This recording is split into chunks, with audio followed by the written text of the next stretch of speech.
हमारे पुराणों में ये लिखा गया है, हमारे पुराणों में ये बताया गया है। ये वाक्य आप और हमने कई बार पढ़ा या सुना तो जरूर ही होगा, पर आखिर ये पुराण क्या है? अगर आप ये सब नहीं जानते तो आज के इस वीडियो में हम बताने जा रहे हैं कि आखिर ये पुराण क्या है, किसने की इनकी रचना, कुल कितने पुराण हैं और कौन से पुराण में क्या लिखा वह बताया गया है, और सबसे बड़ा व प्राचीन पुराण कौन सा है, अर्थात संपूर्ण पुराणों के नाम और उनकी संक्षिप्त जानकारी आपको इस वीडियो के माध्यम से मिलने वाली है। इसलिए वीडियो को पूरा अवश्य देखिए।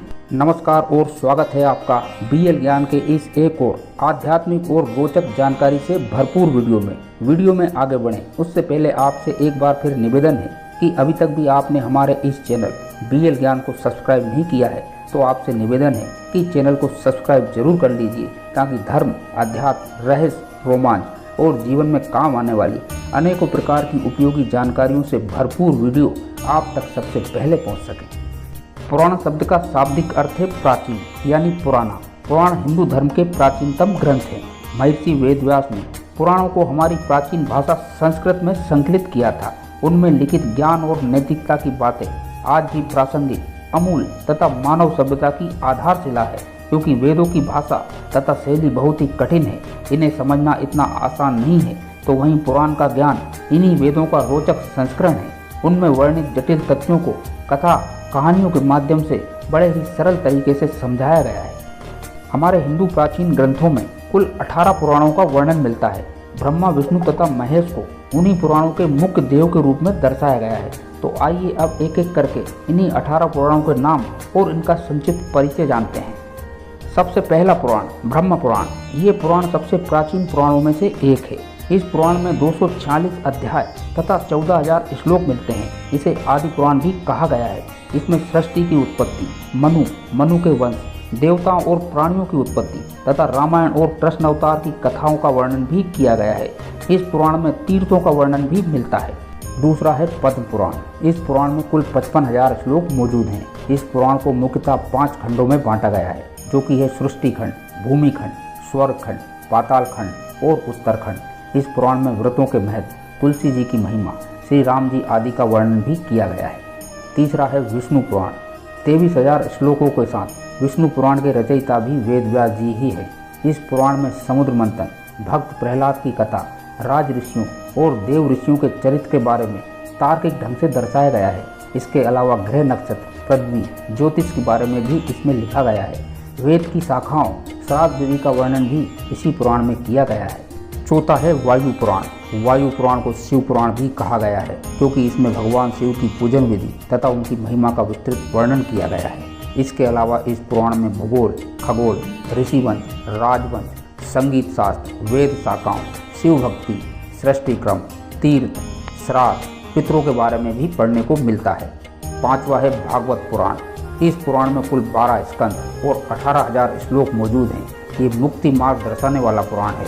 साथ ही इसमें भगवान कृष्ण के जीवन से जुड़ी घटनाएं तथा उनकी लीलाओं का वर्णन भी मिलता है। श्री कृष्ण के देह त्याग के बाद द्वारका नगरी के जलमग्न होने की घटना का भी इस पुराण में वर्णन किया गया है। छठवां है नारद पुराण।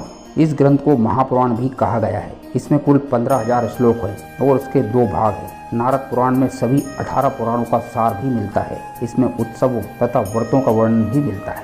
सातवां है मार्कंडेय पुराण।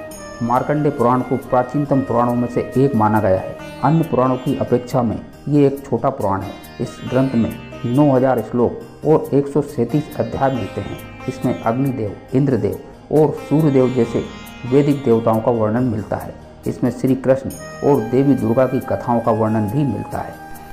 अग्नि पुराण।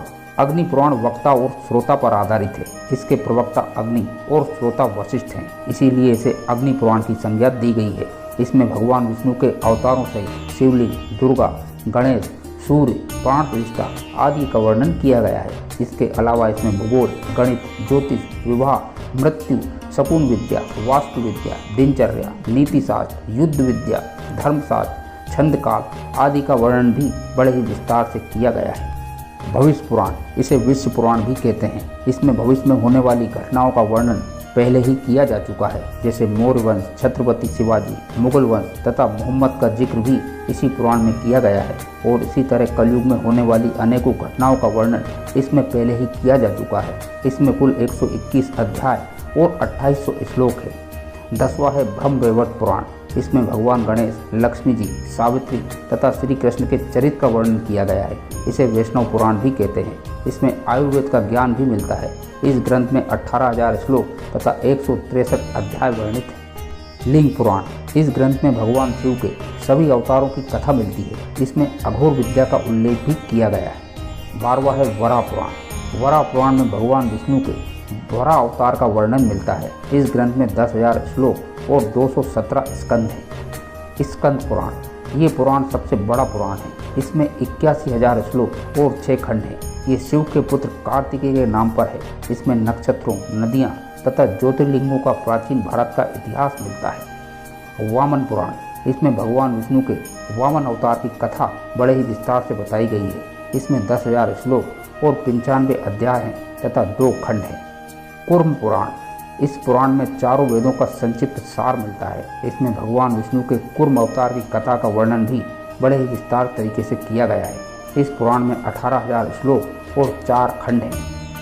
16वां है मत्स्य पुराण। इस पुराण में भगवान विष्णु के मत्स्य अवतार का वर्णन बड़े ही विस्तार से मिलता है तथा सृष्टि की उत्पत्ति, चंद्रवंशी राजाओं की सूची भी इसी पुराण में मिलती है। इस पुराण में 290 अध्याय और 14,000 श्लोक हैं। गरुड़ पुराण। गरुड़ पुराण में मृत्यु के बाद की घटनाएं, प्रेत लोक, यमलोक तथा नरक लोक के बारे में विस्तार से बताया गया है। इसीलिए कई लोग इस ग्रंथ को पढ़ने से भी हिचकिचाते हैं, क्योंकि इसे मृत्यु के बाद ही पढ़ा जाता है। ब्रह्मांड पुराण। इस पुराण में ब्रह्मांड के सभी ग्रहों के बारे में बड़े ही विस्तार से बताया गया है। ब्रह्मांड पुराण में परशुराम जी की कथा का वर्णन और चंद्रवंशी तथा सूर्यवंशी राजाओं के इतिहास का वर्णन भी मिलता है। ब्रह्मांड पुराण में कुल 12,000 श्लोक और पूर्व, मध्य, उत्तर जैसे 3 भाग भी मिलते हैं। इस प्रकार हम इन 18 पुराणों का अध्ययन करके हम ज्ञान, भक्ति और वैराग्य की प्राप्ति कर सकते हैं। मैं आशा करता हूँ कि आपको वीडियो में दी गई जानकारी अच्छी लगी होगी। वीडियो में दी गई जानकारी और वीडियो पसंद आया है तो वीडियो को लाइक, शेयर करना ना भूलिए।